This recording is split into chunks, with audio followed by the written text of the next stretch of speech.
Ayan, tayo ay magmamarinate ng ating squid. Ilang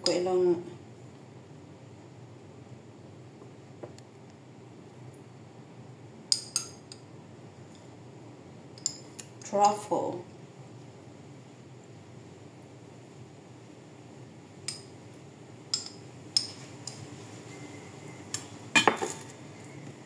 Teaspoon nilagay ko.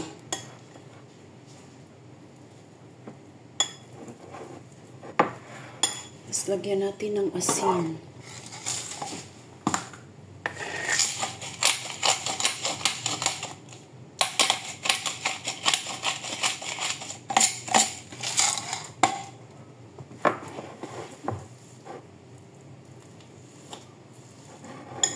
Ayan. I-mix-mix ko lang to, tapos ipan-fry ko mamaya. Parang kunti lang yung ano namin ngayon. Bumili ako ng gulay namin is lang. Itong, ano tawag dito? Broccoli, tapos lagyan ko siya ng shrimp. Kasi ito siya, squid paste to eh. Ito talaga ang pinag-anuhan ko. Wala akong alam talaga na about sa luto-luto ba.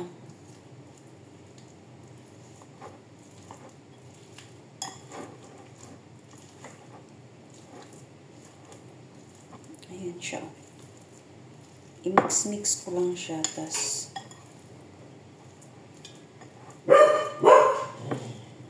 ewan ko kung anong taste nito.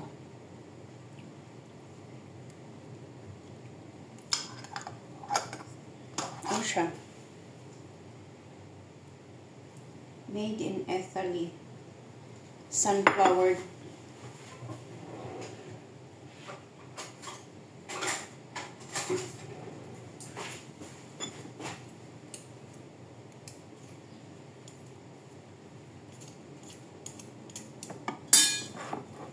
Tapos gagawa ako ng soup mamaya. Alas 3:30 pa lang. Pero ginawa ko na to. Ang aga. Wala na kasi akong gagawin. Tapos ako magluto. Maglinis kanina. Ngayon, umuulan. Wala tayong laba. Kasi kahapon naglaba ako. Nung isang araw pa ata ako naglaba. Hindi na, anong tawag doon? Hindi na dry. Sabi ko bukas na lang ako maglalaba para isang labahan na lang. Kasi isang araw pa naman yung labahin ko. Kunti pa lang. Kanina naglaba ako ng damit ko, hindi pa na-dry. Ewan ko, anong gagawin ko dyan. Tapos lagyan ko na lang siya ulit mamaya ng asin. Yan. Pangit naman ang nito eh. Pangit ng amoy. Tapos ang aking mamaya is ito carrots at saka itong yam. Ito yam ang aking. Nandito pa pala yung niya tag. Magkano yan siya?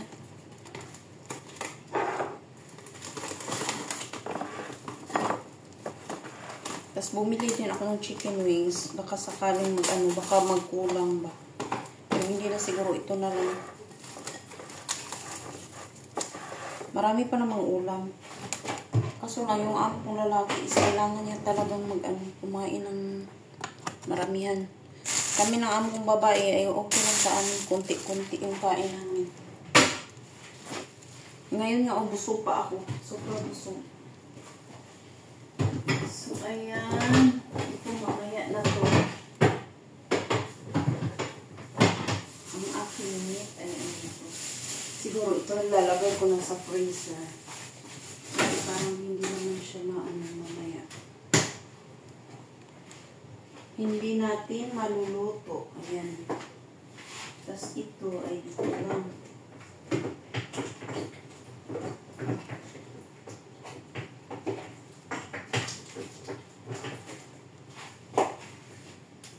Bumili ako ng kanina. Ang tawag doon. Ito, oyster sauce. Kasi naubos na yung oyster sauce ko ito. Ayan. pala ang aking yam. Ito ay Makati. Pag binalatan to ay Makati ang aking balatan. Kailangan maglagay tayo ng stick dito, tas balatan natin mamaya. Mamaya na ako magbabalat kasi ano pa naman, 4:30 ako gagawa ng sauce. Kasi ito yung broccoli ko na kunti lang din. Kunting broccoli, ayan. Ayan. Tapos binigyan pa pala ako ng ng chili. Ayan, binigyan tayo ng chili at saka spring onions. Libre na to. Ang dami ko na nalibre sa mga yung mga suki-suki sa tindahan ba. Sabi niya, ito $9. Tapos ilalagay niya sa ilalagay niya sa anong tawag doon? Sa resibo is 10. Pero hindi ko naman inaano sa ko. Hindi ko kinukuha yung mga sobra-sobra kasi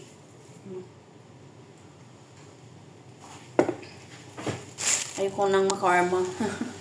Ayoko ng karma. Makakarmahin ako. Ayan, ito ay aking ilalagay natin sa tubig.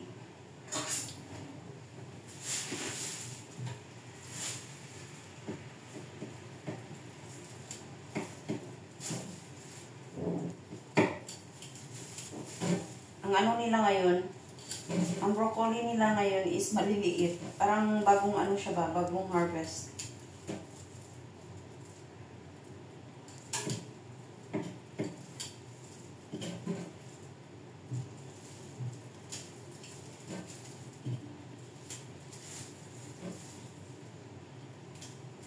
Yung mga stock ay hindi ko na isasali.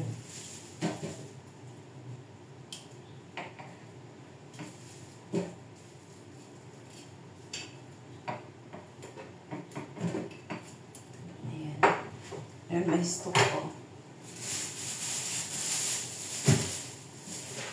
Tapos ang aking shrimp ay medyo matigas. Ewan ko lang kung pwede ang amo kong lalaki sa shrimp kasi nagpaano siya ng mukha niya, nagpa-laser siya ba. Pero nung isang araw pa naman yun.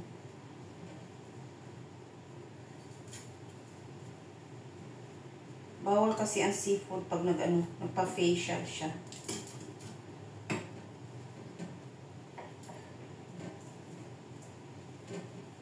So, ayan.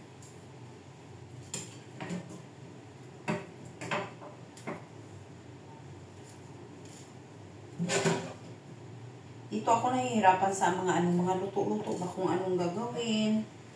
Kasi wala talaga akong mga ideya about sa kung anong mga recipe ba. Kung anong gusto nila. Kung ano lang yung tinuro nila sa akin noon. Yun lang talaga ang paulit-ulit ko niluluto sa kanila.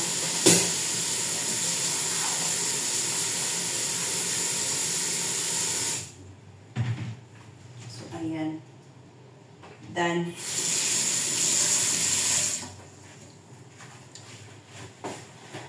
See you again mamaya. Magkakape na tayo.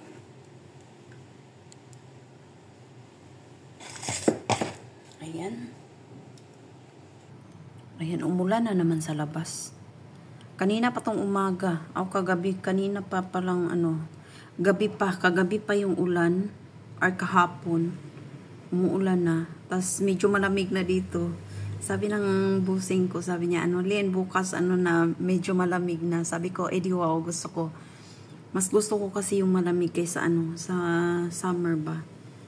Kasi parang naiirita talaga ako pag summertime kasi pawisin ka, tas although palagi naman akong naliligo kahit mainit, pero ayoko talaga.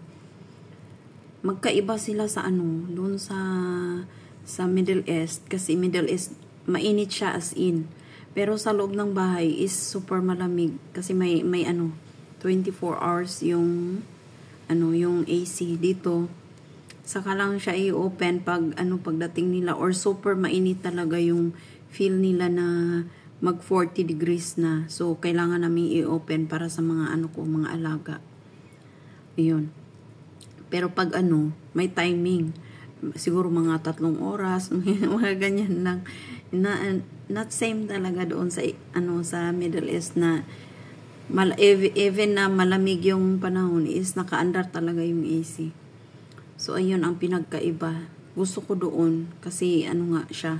Parang comfortable, basta comfortable tayo. Dito is siya. Basta doon, wala tayong luto. Dito, sayo lahat, mga ganyan.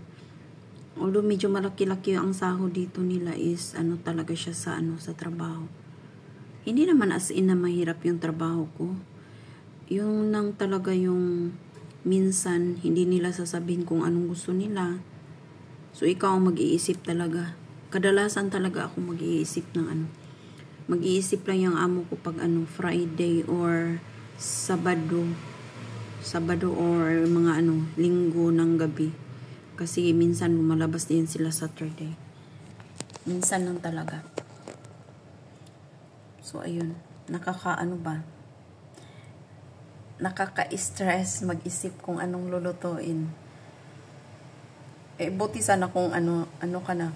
Yung matagal ka na dito, tas doon sa ibang bansa is nagluluto ka. Lahat dito is panibago para sa akin kasi iba din yung trabaho ko doon.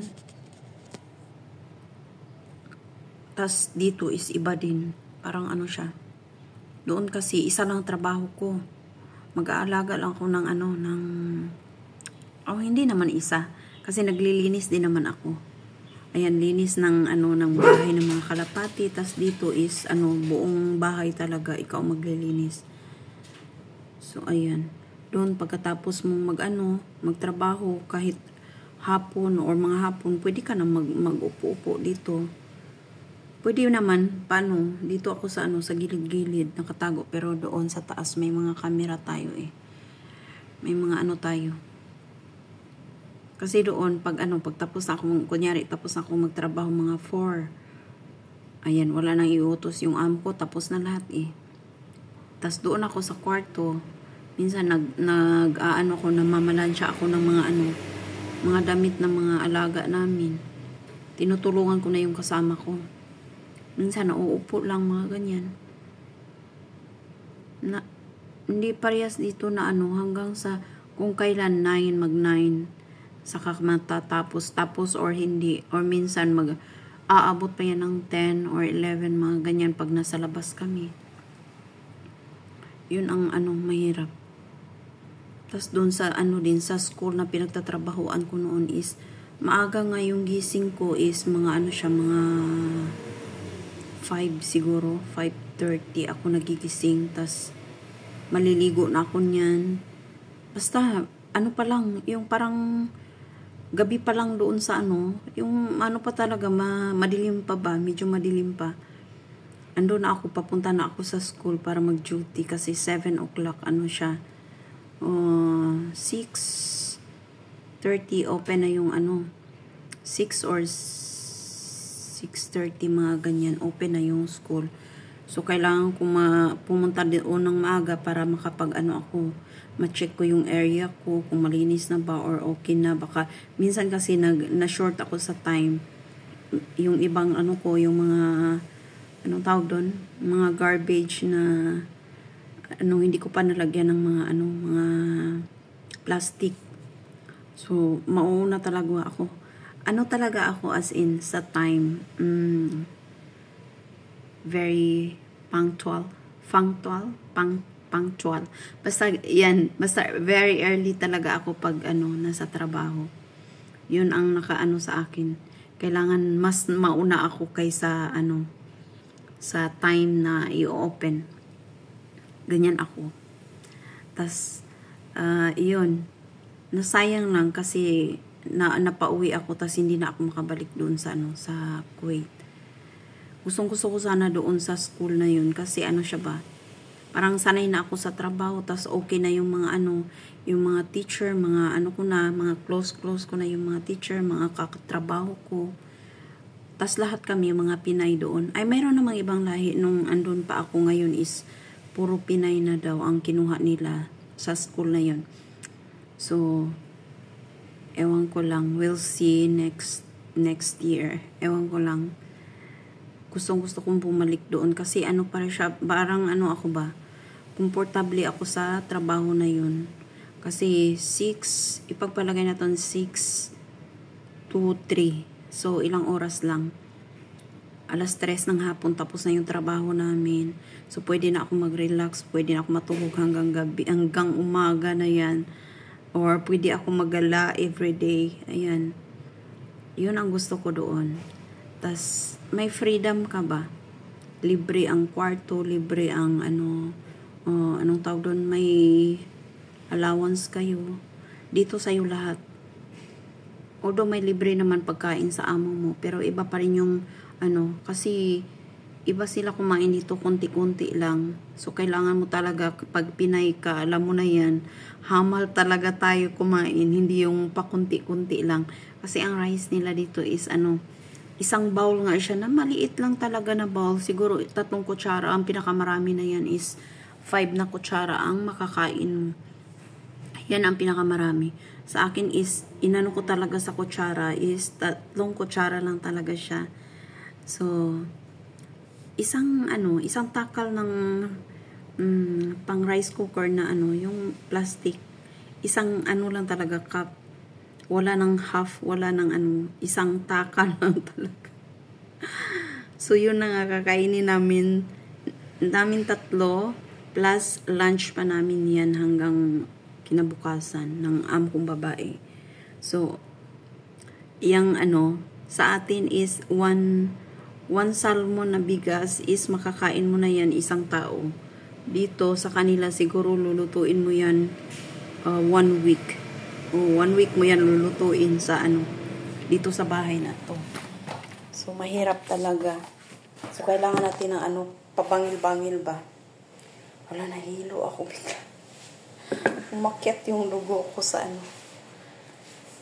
Nahilo ako bigla. Lagay ko muna itong resibo dito.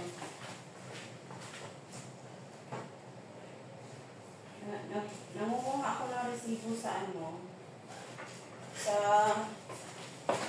sa tindahan na binibilhan ko para makita yung amo ko kasi minsan naglalagay siya ng malaking pera, kunyari 500. So, mga na yan, ilang days ko na yan siya ipibili. Mga 5 days or more. Depende. Excuse me. Depende kasi sa sa niluluto ko. Minsan umaabot ako ng 100 plus kasi sa isang lutuan lang. Kasi mga karne.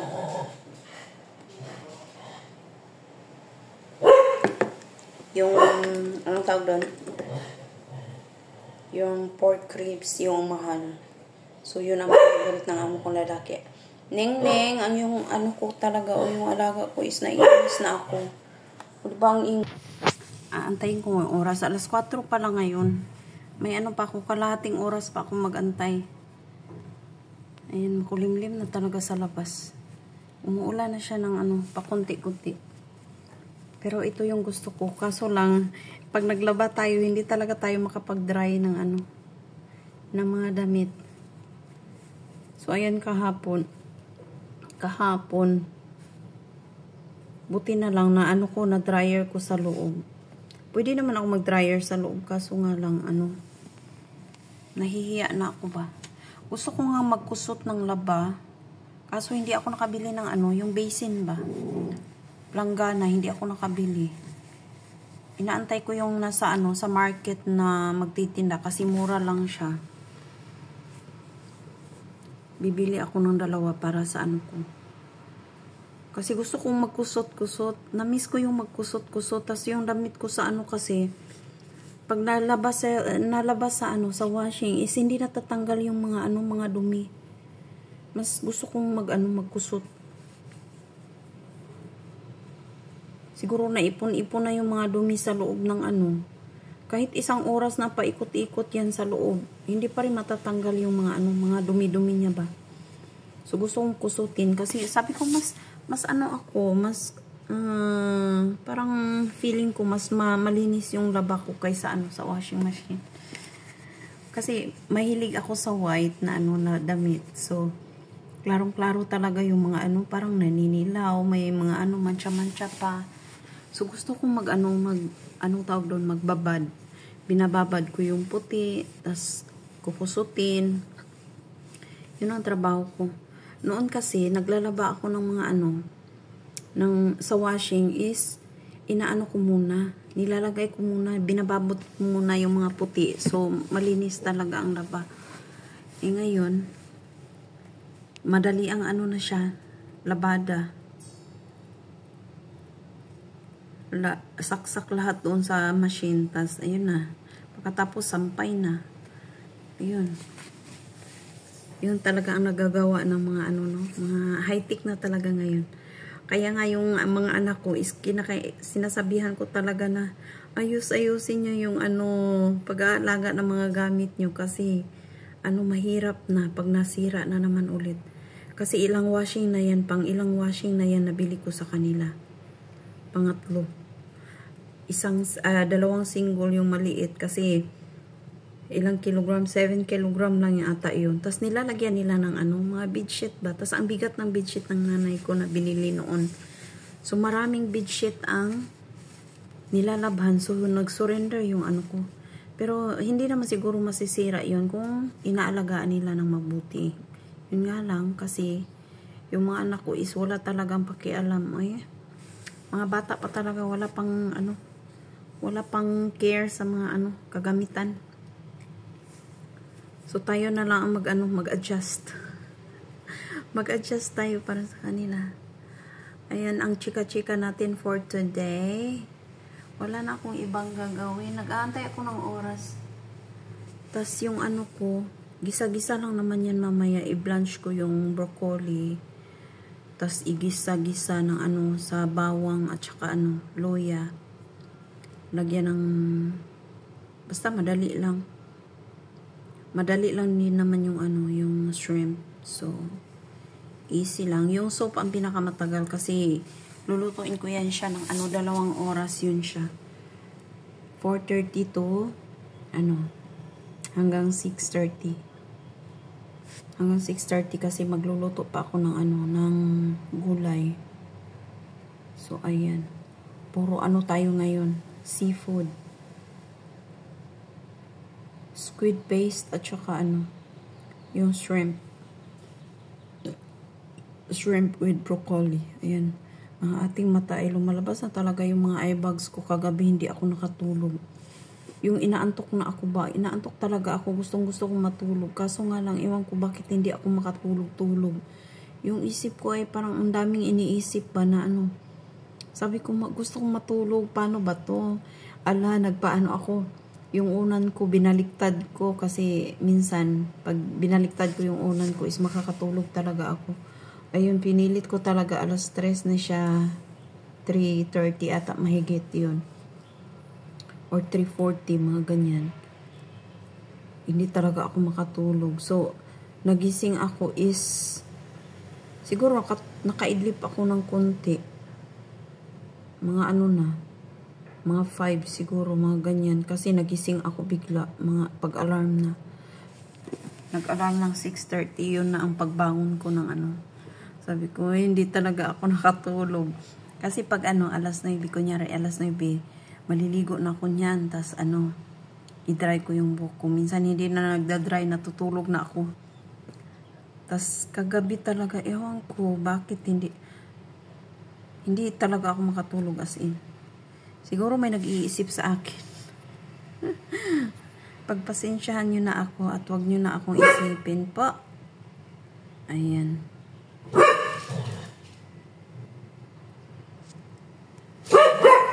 Ang aking talaga yan. Lengcha! Lengcha! Neng-neng! Neng-neng! Mamale! Mamale! Babale! Babale! Babale! Ayan. Sarap niyang tadyakan. So, ayan. Dito na magtatapos ang ating chikahan for today. Ayan. See you again on my next video. And don't forget to like and subscribe to my channel and comment down below. Thank you so much pala sa aking 28 subscribers. Ayan. 28 subscribers na tayo. At saka si may nag-comment, dalawang nag-comment sa akin si Boy Bimpo. Shout out sa iyo po, idol. Ayan. Kagabi kasi hindi ako nakapanood ng mga videos niya kasi inaantok ako. Pero gusto ko matulog talaga as in, pero di nga ako nakatulog, o di ba? Grabe talaga. Tapos may isa pa yung nanood si basta yung mga niya, mga videos niya is about sa kambing. Kambing yung mga niya, mga videos niya. Ayan.